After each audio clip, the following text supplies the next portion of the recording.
اللہ تعالیٰ جل شانہ نے اس شخص کی کہانی کو بیان کیا ہے جو قیامت کے دن جہنم کی طرف جا رہا ہوگا۔ کچھ لوگ اسے پوچھیں گے ما سلککم فی سقر، کہ تم جہنم میں کیوں جا رہے ہو؟ تو وہ جواب میں کہے گا لم نک من المصلین، کہ ہم نماز نہیں پڑھا کرتے تھے۔ آج جہنم میں جانے کا سبب نماز نہ پڑھنا ہے۔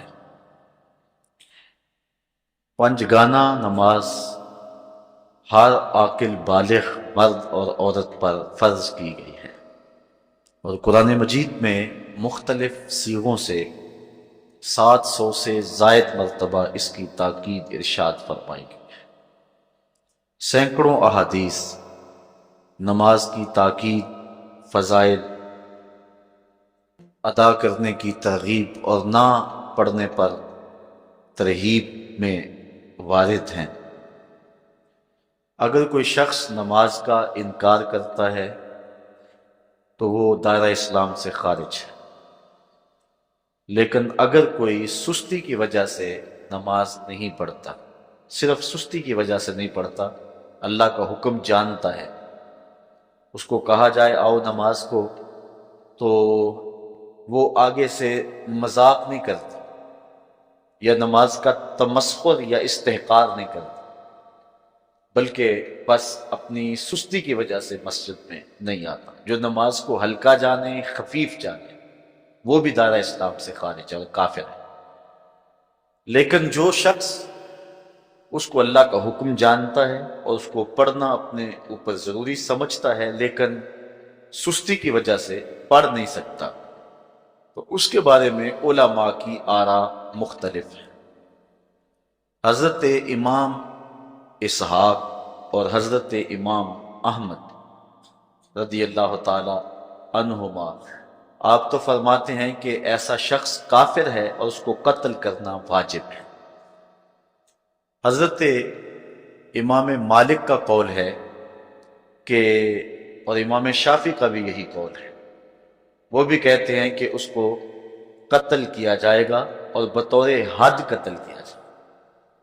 حضرت امام اعظم امام ابو حنیفہ علیہ رحمہ آپ فرماتے ہیں کہ بے نمازی کو قتل نہیں کیا جائے گا، بلکہ اس پر تعزیر نافذ ہو۔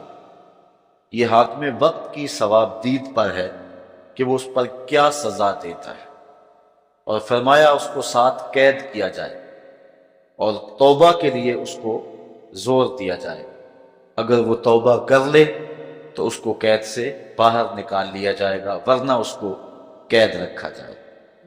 صحابہ کہتے ہیں کہ ہم کسی عمل کے تارک کو کافر نہیں سمجھتے تھے سوائے نماز کے تارک کے، اور آقا کریم علیہ السلام کا ایک فرمان ہے من ترک الصلاۃ متعمدا فقد کفر جہارا، جس نے جان بوجھ کے نماز چھوڑی اس نے اعلانیہ کفر کیا۔ امام اعظم امام ابو حنیفہ علیہ رحمہ وہ فرماتے ہیں کہ یہ حدیث محل ترہیب میں ہے، گویا اس نے کافروں والا کام کیا، اس لیے آپ یہ فتویٰ دیتے ہیں کہ اس کو قید کیا جائے گا اور نماز کی پابندی کا زور دیا جائے گا، اور وہ توبہ کرے تو اس کو چھوڑ دیا جائے گا۔ لیکن باقی ائمہ بعض کہتے ہیں اس کو حداً قتل کیا جائے، اور امام اسحاق اور امام احمد کہتے ہیں اس کو قتل کرنا واجب ہے۔ تو بے نمازی جو اللہ کے حکم کی پابندی سستی کی وجہ سے نہیں کرتا، یہ اس کے لیے حکم ہے۔ جو شخص تحقیر کرتا ہے نماز کی، ہلکا جانتا ہے، تمسخر اڑاتا ہے یا اس کا انکار کرتا ہے، تو اس کے بارے میں علماء کے اندر کوئی اختلاف نہیں ہے۔ وہ ائمہ اربعہ کے نزدیک کافر ہے، دائرہ اسلام سے خارج ہے، مرتد ہے، لیکن سستی کی وجہ سے نماز نہ پڑھنے والا، اس کے بارے میں علماء کا یہ موقف ہے۔ حضرت غوث اعظم الشیخ سید عبد القادر جیلانی علیہ رحمہ آپ فرماتے ہیں کہ بے نمازی کو مسلمانوں کے قبرستان میں دفن نہ کر۔ حضرت سلطان باہو علیہ رحمہ آپ کا قول ہے کہ بے نمازی سے خنزیر بھی پناہ مانگتا ہے۔ حضرت شیخ سعدی شیرازی فرماتے ہیں بے نمازی کو قرض نہ دو، جو اللہ کا قرضہ ادا نہیں کرتا تمہارا قرض کیسے لٹائے۔ اب آئیے ہم حضور علیہ السلام کے فرامین دیکھتے ہیں اس حوالے سے۔ حضرت جابر بن عبداللہ انصاری رضی اللہ تعالی عنہ سے مروی ایک روایت، جس کو امام ابو داؤد نے روایت کیا، امام نسائی نے روایت کیا، دیگر محدثین نے روایت کیا۔ آقا کریم نے ارشاد فرمایا بین الرجل و بین الکفر ترک الصلاۃ، آدمی اور کفر کے درمیان ترک صلاۃ ہے، یعنی بندہ مومن اور بندہ کافر کے درمیان ترک صلاۃ ہے۔ جو نماز پڑھتا ہے وہ مومن ہے، اور جو نماز نہیں پڑھتا تو وہ کافروں والا کام کرتا ہے، یا دیگر ائمہ کے نزدیک وہ کافر ہے۔ یہ ترہیباً نہیں بلکہ یہ حکم ہے۔ اور حضرت نبی رحمت صلی اللہ علیہ وسلم کا ایک دوسرا فرمان ان الفاظ کے ساتھ ہے بین الرجل و بین الشرک والکفر ترک الصلاۃ، شرک و کفر اور بندہ مومن کے درمیان نماز ترک کرنا ہے۔ حضرت امام ابن ماجہ نے ان الفاظ کے ساتھ روایت کو نقل کیا ہے بین الکفر والایمان ترک الصلاۃ، ایمان اور کفر کے درمیان نماز کا ترک کرنا ہے۔ اور آقا کریم علیہ السلام کا وہ فرمان جو حضرت انس سے مروی ہے، جس کو طبرانی نے اپنی موجب میں لکھا، بھی آپ کے سامنے میں نے رکھا، کہ حضور نے فرمایا من ترک الصلاۃ متعمدا فقد کفر جہادا، جس نے جان بوجھ کے نماز چھوڑی اس نے اعلانیہ کفر کیا۔ حضرت ابو ہریرہ رضی اللہ تعالی عنہ سے ایک روایت ہے کہ وہ فرماتے ہیں لا سہم فی الاسلام لمن لا صلاۃ ولا صلاۃ لمن لا وضوء لہ، کہ اس شخص کا اسلام میں کوئی حصہ نہیں ہے جو نماز نہیں پڑھتا، اور اس شخص کا نماز میں کوئی حصہ نہیں ہے جو وضو نہیں کرتا۔ وضو کے بغیر نماز نہیں ہوتی، اور نماز کے بغیر اسلام نہیں ہوتا۔ اور اسی روایت کو بالفاظ دیگر حضرت عبداللہ ابن عمر رضی اللہ تعالی عنہ نے حضور سے یوں روایت کیا، طبرانی نے اپنی موجم میں اس کو لکھا لا ایمان لمن لا امانتہ ولا صلاۃ لمن لا طہور لہ ولا دین لمن لا صلاۃ لہ۔ حضور فرمایا کہ اس شخص کا ایمان نہیں جس میں امانت نہیں، اور اس شخص کی نماز نہیں جس کو پاکیزگی حاصل نہیں، اور اس شخص کا دین نہیں جس کو نماز نصیب نہیں۔ حضرت امام ابن ماجہ نے اس روایت کو اپنے الفاظ کے ساتھ روایت کیا ہے۔ حضرت بریدہ رضی اللہ تعالیٰ عنہ اپنے باپ سے روایت کرتے اور وہ حضور سے روایت کرتے۔ حضور علیہ السلام نے ارشاد فرمایا ان العہد الذی بیننا و بینہم الصلاۃ فمن ترکھا فقد کفر، کہ ہمارے اور ان لوگوں کے درمیان جو معاہدہ ہے وہ نماز کا ہے، جس نے نماز کو چھوڑ دیا اس نے کفر کیا، یعنی ہمارا اور ان کا پھر معاہدہ باقی نہیں رہے گا۔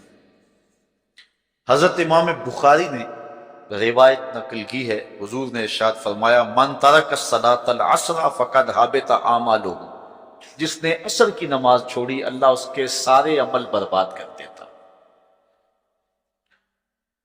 حضرت ابو ہریرہ رضی اللہ تعالی عنہ سے روایت ہے جس کو امام ابن ماجہ نے اور امام نسائی نے روایت کیا ہے، وہ حضور سے روایت کرتے ہیں، بڑی مشہور روایت ہے۔ حضور نے ارشاد فرمایا ان اول ما یحاسب به العبد بصلاتہ فان صلحت فقد افلح وانجح وان فسدت فقد خاب وخسر۔ فرمایا قیامت کے دن بندے سے سب سے پہلا حساب نماز کا لیا جائے، اگر اس کی نماز ٹھیک ہو گئی تو وہ فلاح پا گیا، اگر پہلا تول ٹھیک آ گیا تو وہ کامیاب ہے، وانجح اور نجات پا گیا، وان فسدت فقد خاب وخسر، اور اگر پہلا تول ہی ٹھیک نہ ہوا تو پھر وہ ذلیل و رسوا ہو گیا۔ حضرت عبادہ بن صامت رضی اللہ تعالیٰ عنہ سے ایک طویل روایت ہے، وہ کہتے ہیں کہ حضور علیہ السلام نے مجھے 7 چیزوں کا حکم دیا، مجھے وصیت کی کہ ان 7 کاموں کو کرنا ہے۔ ان کے اندر جو دوسری چیز تھی وہ حضور نے یہ ارشاد فرمائی وَلَا تَتْرُكُ الصَّلَاةَ مُتَعَمِّدِينَ فَمَنْ تَرَكَهَا مُتَعَمِّدًا فَقَدْ خَرَجَ مِنَ الْمِلَّةِ کہ جان بوجھ کے کبھی نماز نہ چھوڑنا، جس نے نماز چھوڑی وہ ملت اسلامیہ سے نکل گیا۔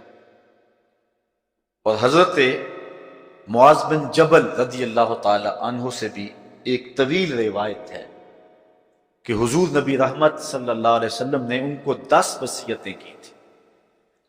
حصول برکت کے لیے یہ ساری حدیث میں آپ کے سامنے رکھ دیتا ہوں۔ کہتے ہیں اوصانی رسول اللہ صلی اللہ علیہ وسلم بعشر کلمات، حضور نے مجھے 10 باتیں ارشاد فرمائی، حکمت سے بھری اور رحمتوں سے بھری ہوئی ایک ایک بات ہے، ان کے بول بہاروں جیسے اور اصحاب ستاروں جیسے۔ تو اتنا خوبصورت کلام، لہو خورشید کا ٹپکے اگر ذرے کا جگر جیو۔ حضور نے 10 باتیں حضرت معاذ بن جبل رضی اللہ تعالی عنہ کو بطور وصیت ارشاد کی۔ کہتے ہیں کالا، حضور نے مجھے کہا، ارشاد کیا، لا تشرک باللہ شیئا وان قتلت وحرقت، اللہ کے ساتھ کسی کو شریک نہ ٹھہرانا، اگرچہ تجھے قتل بھی کیا جائے اور تجھے آگ میں جلا بھی دیا جائے، کبھی بھی اللہ کے ساتھ شریک نہ ٹھہرانا۔ دوسری بات حضور نے مجھے یہ ارشاد فرمائی وَلَا تَعْصِ وَالِدَيْكَ وَإِنْ أَمَرَاكَ أَن تَخْرُجَ مِنْ أَهْلِكَ وَمَالِكَ کہ اپنے والدین کی کبھی نافرمانی نہ کرنا، اگرچہ تجھے حکم دیں کہ اپنے مال کو اور اپنے بچوں کو لے کے گھر سے نکل جا، تو کہا یہ کر لینا، نکل جانا، لیکن والدین کی نافرمانی نہ کر۔ تیسری بات حضور نے ارشاد فرمائی وَلَا تَتْرُكَنَّ صَلَاةً مَكْتُوبًا مُتَعَمِّدًا فَإِنَّ مَنْ تَرَكَ صَلَاةً مَكْتُوبَةً مُتَعَمِّدًا فَقَدْ بَرِئَتْ مِنْهُ ذِمَّةُ اللَّهِ۔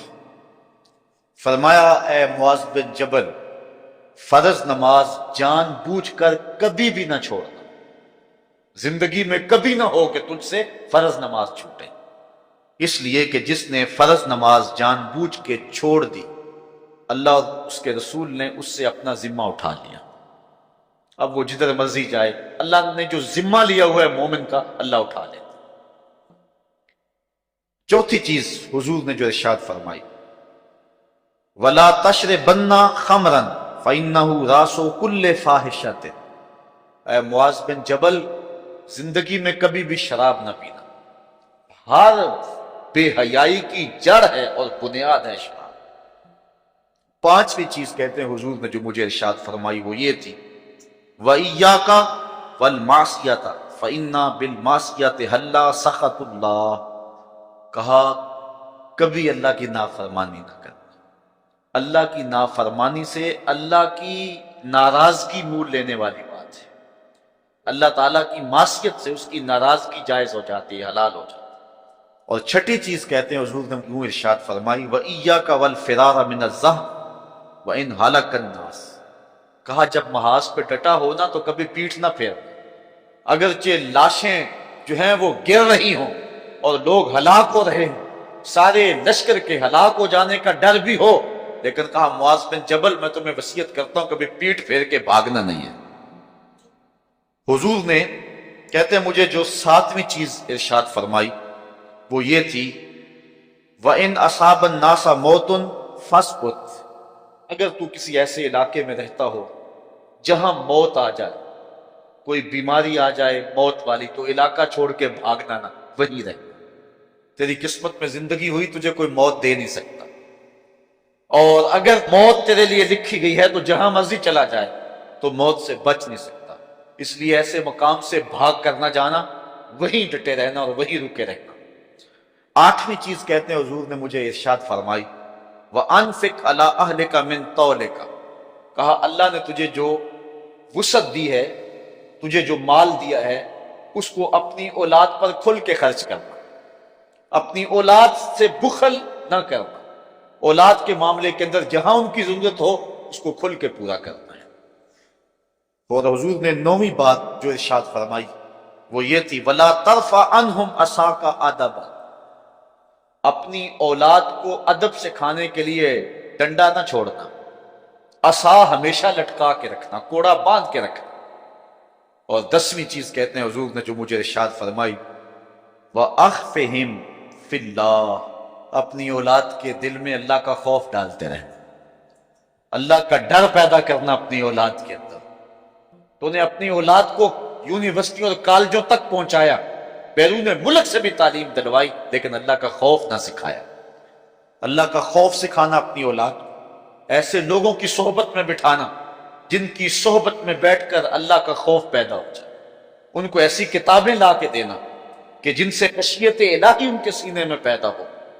اگر تو نے سب کچھ دے دیا، عالی نسب بنگلے دے دی اپنی اولاد کو، تو نے جو ہے وہ بہت اچھی تعلیم دلوا دی اپنی اولاد کو، دنیاوی سوسائٹی کے اندر ان کا وقار بہت بلند ہو گیا، تو نے سب کچھ دے دیا اپنی اولاد کو، اللہ کا خوف نہیں دیا تو کچھ بھی نہیں دیا۔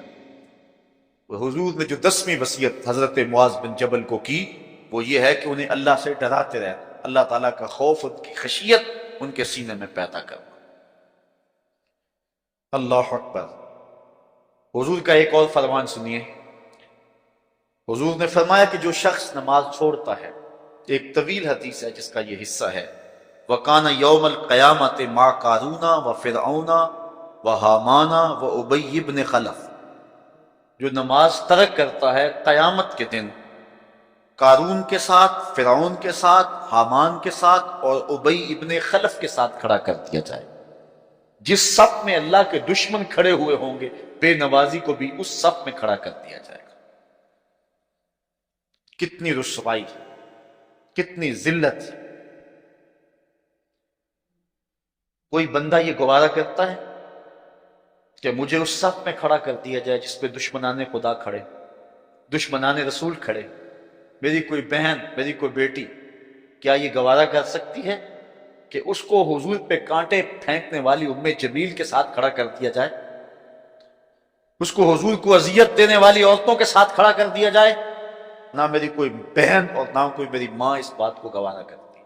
تو جب ہم یہ گوارا نہیں کرتے تو پھر ہمیں عزم کرنا چاہیے کہ آج کے بعد نماز نہیں چھوڑنی۔ میں نے کسی جگہ پہ یہ بات بیان کی اور ساری گفتگو اسی عنوان سے ہوئی، کچھ ماحول ایسا بنا ہوا تھا، تو مجھے بعد میں صابر نامی وہاں کے ساتھی نے فون کیا 2 یا 3 دن کے بعد، کہنے لگا کہ ہماری بستی میں ایک شخص بھی بے نمازی نہیں رہا ہے۔ اس حدیث کا زور اتنا ہے، اس حدیث کا وزن اتنا۔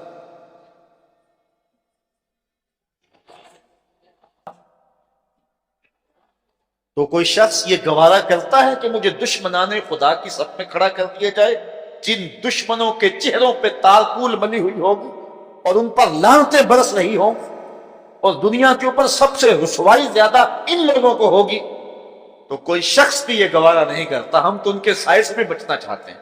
میرے مالک، ہمارا حشر ان کے ساتھ نہ کرنا، ہمارا حشر تو ابو بکر عمر کے ساتھ کرنا، ہمارا حشر تو عثمان غنی کے ساتھ کر دینا، ہمارا حشر تو مولا کائنات کے ساتھ کر دینا۔ مالک، ہمارا حشر بریلی کے امام احمد رضا کے ساتھ کر دینا، ہمارا حشر امام غزالی کے ساتھ کر دینا، بلال حبشی کے ساتھ کر دینا۔ ہماری آرزویں تو یہ ہیں، ہماری تمنائیں تو یہ ہیں۔ ہم تو کہتے ہیں مولا کل قیامت کے دن اٹھے تو داتا کے قدموں میں اٹھے، خواجہ اجمیری کی چوکھٹ سے اٹھے، ہم اٹھے تو شاہ نقشبند بخاری کا جلوس آگے ہو، ہم اس جلوس کے ساتھ شامل ہوں، خواجہ معین الدین چشتی کی غلامی میں اٹھے، ہم حضرت غوث اعظم کی نوکری میں اٹھے، حضرت شیخ شہاب الدین کی نوکری میں اٹھے۔ ہماری آرزویں تو یہ ہیں، ہماری تمنائیں تو یہ ہیں، لیکن اگر ہم یہ چاہتے ہیں کہ ہم ان لوگوں کے ساتھ اٹھیں تو پھر ایک نماز بھی ترک نہیں کرنا ہو، اور اگر نماز ترک ہو گئی تو کتنی بڑی سزا ہے، کتنی بڑی رسوائی ہے، کتنی بڑی ذلت ہے، اور یہ آپ کے رسول کا فرمان ہے۔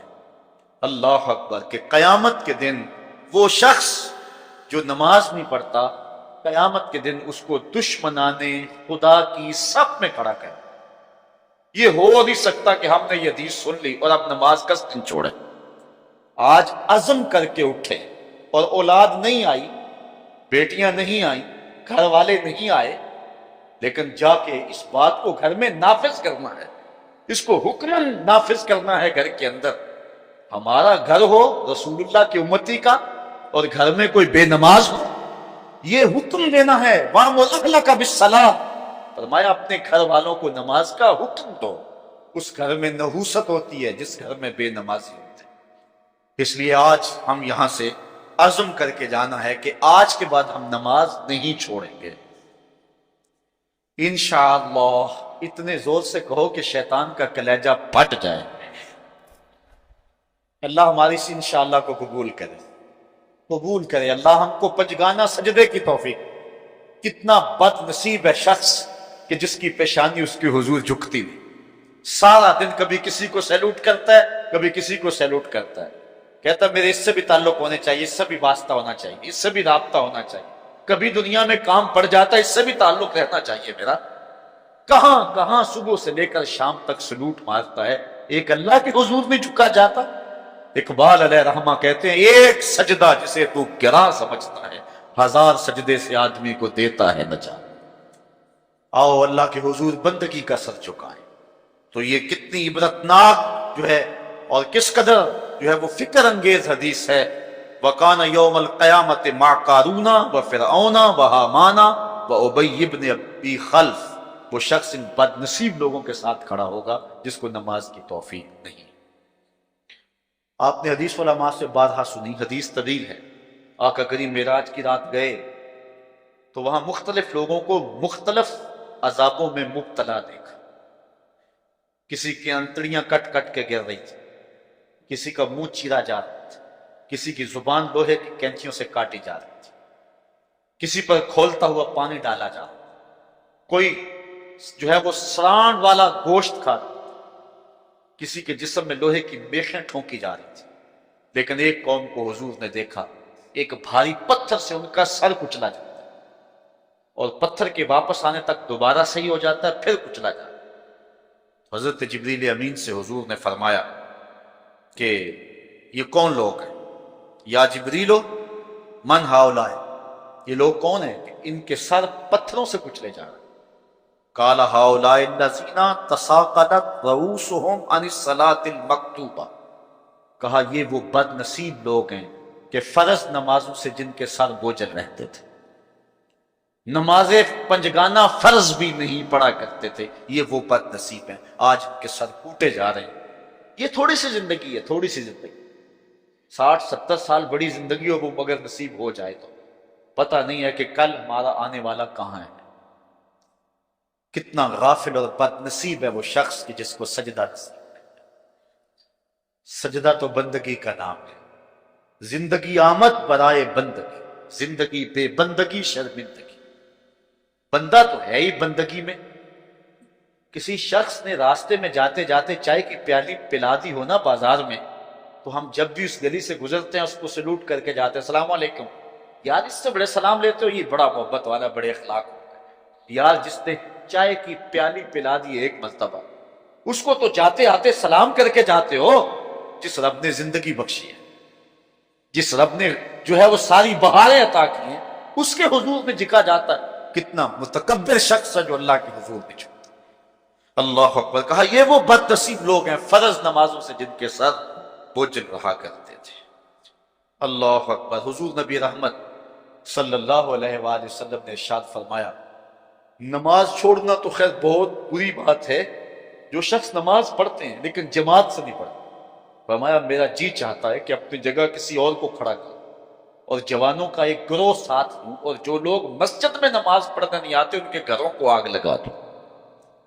رحمت للعالمین آقا فرما رہے ہیں کہ ان کے گھروں کو آگ لگا دوں۔ کتنا غصہ ہے ان لوگوں پر کہ جو مسجد میں آ کر نماز نہیں پڑھتے، اور جو پڑھتے ہی نہیں، اس دور میں تو کوئی تھا ہی نہیں کہ مومن اور نماز نہ پڑھتا ہو۔ اللہ اکبر۔ تو مومن نماز ہی پڑھتے تھے، تو اگر کسی سے گھر میں نماز پڑھی گئی تو فرمایا میرا جی چاہتا ہے۔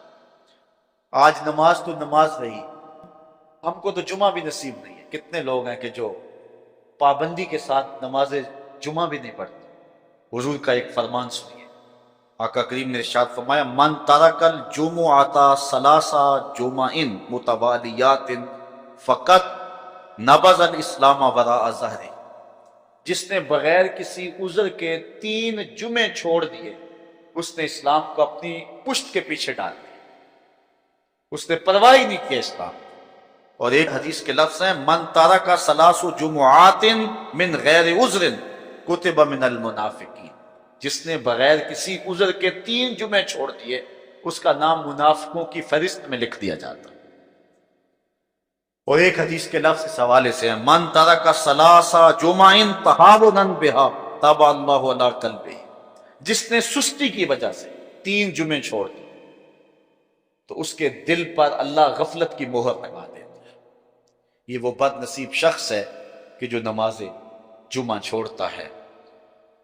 حضرت ابن حجر نے الزواجر کے اندر ایک روایت لکھی ہے، وہ فرماتے ہیں جو شخص نماز ترک کرتا ہے اس کو بہت ساری رسوائیاں ہیں۔ وقت اتنا طویل نہیں ہے کہ ایک ایک چیز کو تفصیل سے بیان کروں۔ وہ کہتے ہیں پہلی بات تو یہ ہے کہ اس کی عمر میں برکت اٹھا لی جاتی، دوسری بات اس کے چہرے سے صالحین کا نور اتار لیا جاتا، تیسری بات وہ کوئی بھی عمل کرے اس کا ثواب نہیں ملتا، یہ دنیا پر اس کو سزائیں، چوتھی سزا دنیا پر اس کو یہ ملتی ہے اس کی دعائیں قبول نہیں ہوتی، اور 5ویں سزا اس کے لیے یہ ہے کہ اس کے لیے جو نیک لوگ دعا کرتے ہیں ان دعاؤں کا حصہ اسے نہیں ملتا۔ مومن نیک سحری وقت اٹھ کے دعا مانگتے اللہ پوری امت پر کرم کر دے، تو یہ بھی امت میں شامل ہے، دعا اللہ والے کی تو قبول ہوئی لیکن اس کا حصہ نکال، اس کا حصہ نیک لوگوں کی دعاؤں سے نکال دیا گیا۔ اور جب وہ مرنے لگتا ہے نزا کے وقت 3 اس کو سزائیں، ایک تو بھوکا مرتا ہے، دوسرا پیاسا مرتا ہے، تیسرا ذلیل ہو کے مرتا ہے، اور قبر کے اندر اس کو 3 سزائیں۔ حضرت امام ابن حجر کہتے ہیں ایک تو اس کی قبر تنگ کر دی جائے حتیٰ کہ ادھر والی پسلیاں ادھر اور ادھر والی پسلیاں ادھر، دوسرا اس کی قبر میں آگ ڈالی جائے، جو اللہ کے حضور نہیں چھپتا اس کی قبر اس لائق ہے کہ اس میں آگ ڈالی جائے، اور تیسری اس کے اوپر ایک اژدہا مسلط کر دیا جائے گا جس کا نام ہے شجاع الاقرع، اور جب وہ ڈنگ مارے گا تو 70 گز تک وہ شخص زمین میں دنس جائے اور وہ مسلسل یہ ڈنگ مارتا رہے، اور کہا کہ 3 سزائیں اس کو حشر میں پہنچیں، ایک تو اس کا حساب سختی سے لیا جائے گا، اور جس کا حساب سختی سے لیا گیا وہ بچ پائے گا، حساب سے بچے گا وہ جس سے اللہ صرف نظر کرے گا۔ اللہ اکبر، ایک تو اس کا حساب سختی سے لیا جائے، دوسرا اللہ تعالیٰ جل شانہ اپنے قہر و غضب کا اس پہ اظہار، اور تیسری اس کو سزا یہ دی جائے گی کہ اس کو جہنم میں ڈال دیا جائے گا۔ ساتھیاؤ، میں اور آپ آج کی اس بزم میں یہ پختہ عزم کر کے اٹھیں کہ آج ہم خود بھی اور اپنی اولاد کو بھی، اپنے دوستوں کو، میرے والد گرامی فرمایا کرتے تھے جس سے دوستی ہو نا اس کی انگلی پکڑ کے دین کی راہ پہ لے آؤ، یہ دوستی کا حق ہے، اس کے لیے آپ بہت کچھ کرتے لیکن اگر اس کو دین نہیں دیا تو کچھ نہیں، کوشش کرو میرا دوست ہو اور جہنم میں جائے۔ والدین بچے کے مستقبل کے لیے کتنی کوشش کرتے ہیں، لاکھوں روپیہ لگاتے ہیں مستقبل ٹھیک ہو جائے، کرتے ہیں کہ نہیں کرتے؟ یونیورسٹیوں کے اندر، کالجوں کے اندر کتنی بھاری فیسیں بھرتے ہیں، کیوں اتنا کچھ کیوں کر رہے ہو؟ میں نے دیکھا بوڑھا باپ اپنی کمر پہ بوریاں لاد کے مزدوری کرتا ہے، مائیں اپنا زیور بیچ رہی ہیں کہ اولاد پڑ جائے، میاں اتنا کچھ کیوں کر رہے ہو؟ جی مستقبل ٹھیک ہو جائے۔ یہ مستقبل کتنا ہے؟ 20-25 سال کا، اور جو اصل مستقبل ہے اس کی فکر ہی نہیں کسی، اصل مستقبل تو وہ ہے۔ اللہ اکبر، بیرون ملک جائے بیٹا تو ماں کہتی ہے بس دعا کرو کہ میرا بیٹا خیریت سے پہنچ جائے، بیٹی کی شادی کرتی ہے تو ماں کہتی ہے دعا کرو کہ اپنے گھر میں اس کو چین مل جائے، کسی کا انٹرویو ہوتا ہے لوگ کہتے ہیں جناب دعا کرو کہ اس انٹرویو میں وہ کامیابی سے گزر جائے، میں کہتا ہوں جب قبر میں اترتا ہے پھر کسی نے آ کر کبھی نہیں کہا کہ دعا کرو مشکل گھڑی آ گئی ہے خیریت سے گزر جائے۔ اصل امتحان تو یہ ہے، اگر اس امتحان سے گزر گیا تو کامیابی اور بامرادی۔ یہ تھوڑا سا مستقبل دنیا کا، اس کے لیے ہم کتنے پیسے لگا دیتے ہیں، سب کچھ اولاد کو آتا ہے، ہر شے فر فر پڑھتے اور بولتے ہیں، دعائے قنوت بھی نہیں آتی ہوتی. تو ہم اپنی اولاد کے لیے دین کا تحفہ اس کو کبھی نہ چھوڑیں. اللہ اکبر. کوشش کریں، محنت کریں. حضور نبی رحمت صلی اللہ علیہ وآلہ وسلم نے ان بد عمل واعظین کی بات بھی کی ہے کہ جو لوگوں کو نیکی کا حکم دیتے ہیں خود اس پہ عمل نہیں کرتے. آج ہمارے کچھ واعظین لوگوں کو تو واضح و تلقین اور نصیحت کرتے ہیں اور خود نماز میں سخت سستی کا ارتکاب کرتے ہیں، اور جس سے قوم کے اندر نماز میں سستی عملاً پیدا ہو جاتی.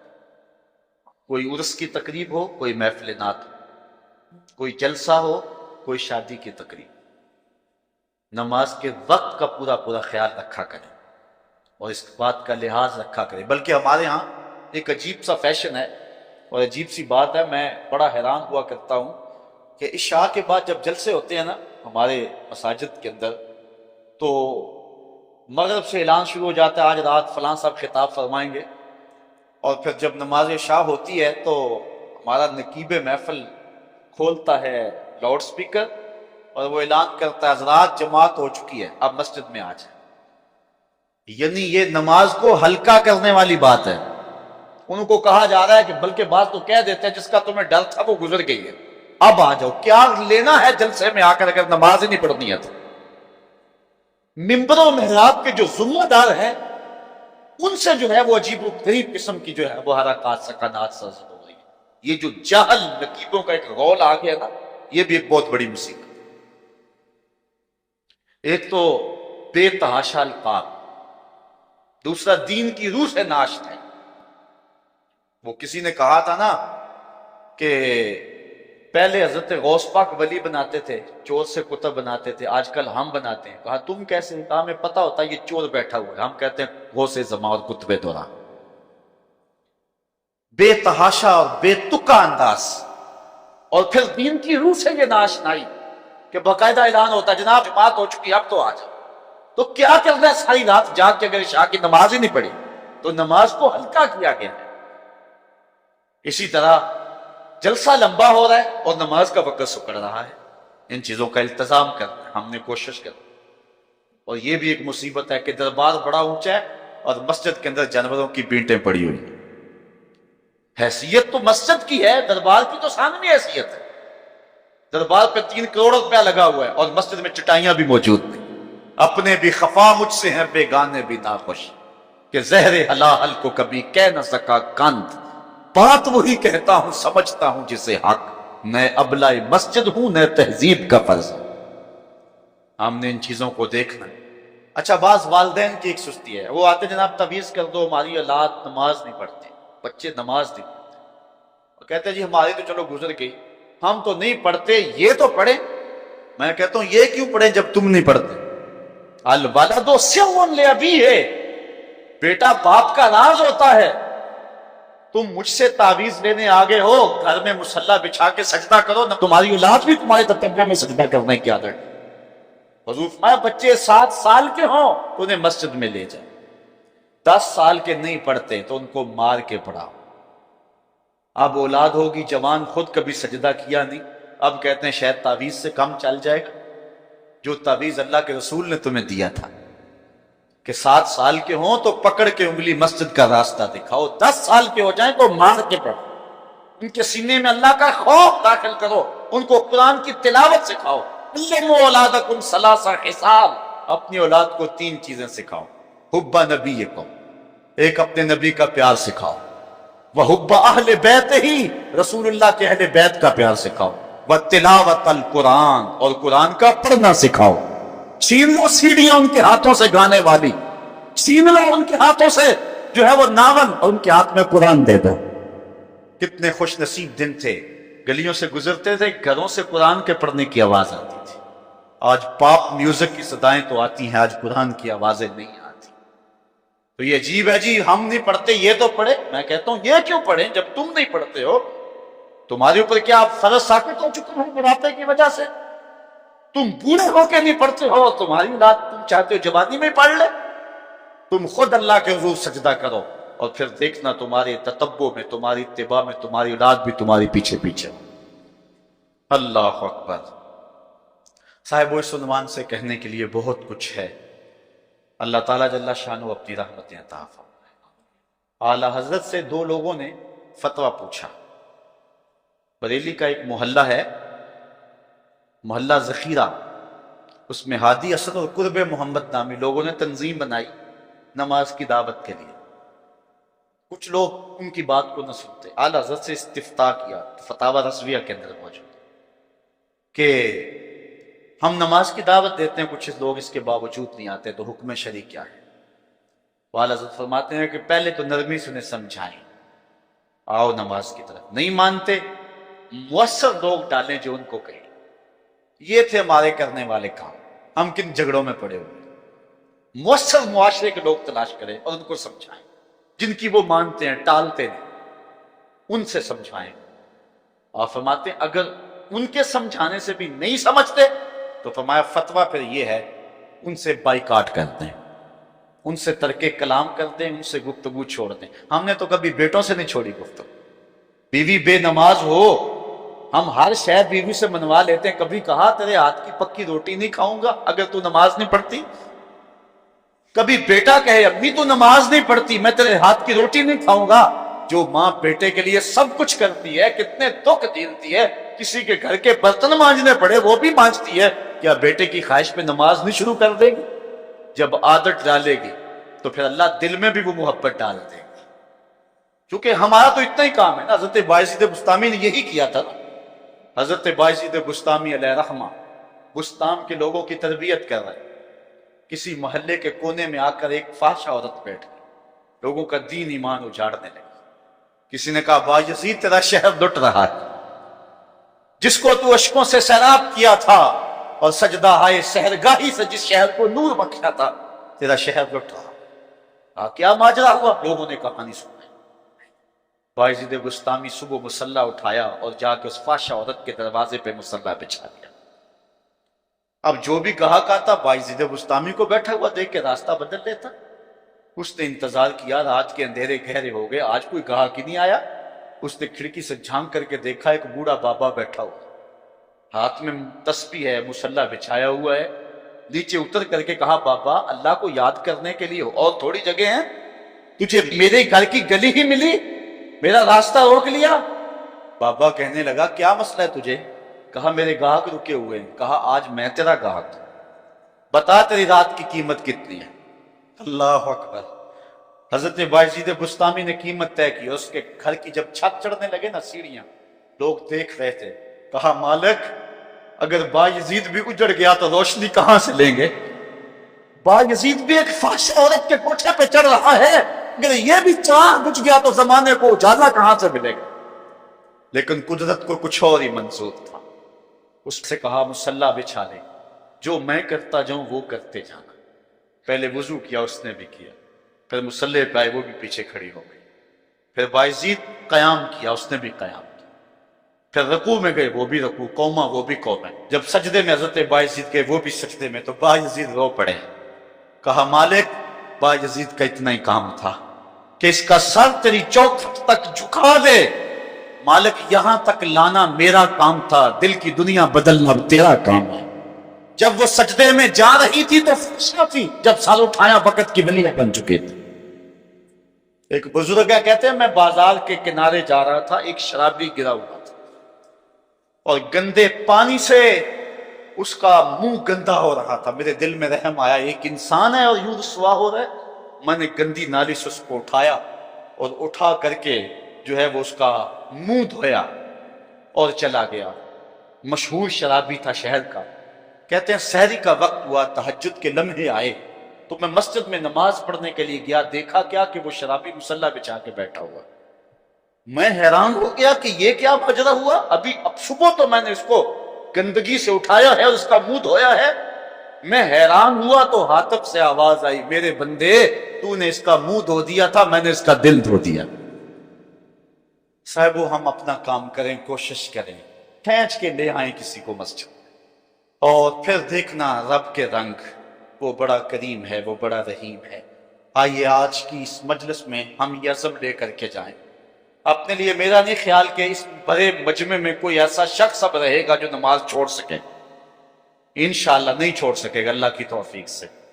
یہ آپ کی آنکھوں میں تیرتے ہوئے آنسو گواہی دے رہے ہیں کہ رسول اللہ کی نگاہ بھی ہو رہی ہے اور اللہ کا کرم بھی اتر رہا ہے. میرا نہیں خیال کہ یہاں سے اٹھ کر کوئی شخص جو ہے جا کے نماز چھوڑے، لیکن اب ہم نے آگے کام کرنا ہے. اپنے گھروں میں، اپنی گلیوں میں، اپنے محلوں کے اندر لوگوں کو کھینچ کر کے مسجد کا رخ دکھانا ہے. اللہ مجھ کو آپ کو اپنی رحمتوں اور کرم نوازیوں کا نور نصیب فرمائے. وآخر دعوانا الحمدللہ.